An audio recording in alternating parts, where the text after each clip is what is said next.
Hi எல்லோருக்கும் வணக்கம். என் தாய் தமிழ் உறவுகளுக்கு அன்பு வணக்கங்களை தெரிவித்துக் கொள்கிறேன். நான் தான் கோனி டிகே. இவா வந்து சம்டைம் உங்களுக்கு தெரிஞ்சுக்கலாம். என்ன பேர்? நீயா? சம்டைம் உங்களுக்கு தெரிஞ்சிருக்கும். ஸோ நான் ஒரு 2 விஷயம் சொல்ல வந்திருக்கேன். இன்றைக்கு எனக்கு உங்களுக்கு பிடிச்சிருப்பீங்க. பர்த்டே, நாளைக்கு என்னோட மனைவிக்கு பர்த்டே. அப்போ இன்றைக்கு கொண்டாட போகிறேன். 2வது விஷயம் சொல்லிக்க, சம்டைம் அழக்கூடும், ஸ்ட்ராங்காக இருங்க. இதை வச்சுட்டு வரேன்.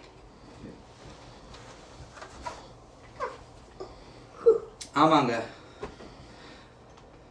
இவ்வளோ நாளும் நீங்கள் கொடுத்த பெரிய ஆதரவு, பெரிய பாசங்கள், பாச புனைப்புகள், அது பார்க்கல. உங்களோட ஒவ்வொரு கொமெண்ட்ஸுகளும், ஒவ்வொரு எழுத்துக்களையும் நான் ருசித்து இத்தனை ஒரு 4-5 வருஷம் கடந்திருக்கிறேன். அதுக்கு முதலும் ஃபீல்டில் இருந்தேன். அந்த கதையெல்லாம் வேணாம். அப்போ இந்த நீயாக்கு நீங்கள் கொடுத்த அன்பு இதுகளுக்கு பெரிய சந்தோஷம். இப்போ என்ன நான் சொல்ல வரேன்னு சொன்னால், யூஎஸ்ஏல வந்து முடிச்சு விட்டாங்க. It's okay. ஆனால் நீங்கள் யூடியூப்ல இப்போ பார்த்து கொண்டு இருக்கிறீங்கன்னு சொன்னால் மறக்காம சப்ஸ்கிரைப் பண்ணுங்க. முடிச்சு விட்டீங்க. நான் என்னன்னு சொல்லல, யூஎஸ்ஏல டிக்டாக் பேன் பண்ணி விட்டாங்க. எப்போ?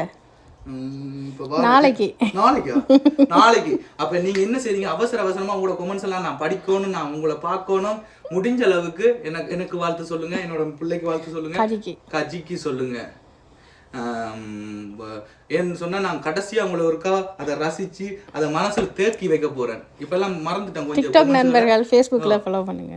டிக்டாக் நண்பர்கள் ஃபேஸ்புக்ல வந்து வேணாம், அது வேணாம். நானே உங்களை எல்லாம் டிக்டாக்ல பார்த்து அதை ஃபீல் ஆயிட்டேன். என்ன இதயத்தை கொடுத்து வச்சுட்டேன், வெறியாகி போயிருக்கேன். It's okay. ஏமா ஒன்றும் பிரச்சனை இல்லை. சரியா? லைக் பண்ணுங்க, ஷேர் பண்ணுங்க, சப்ஸ்கிரைப் பண்ணுங்க, வாழ்த்து சொல்லுங்க.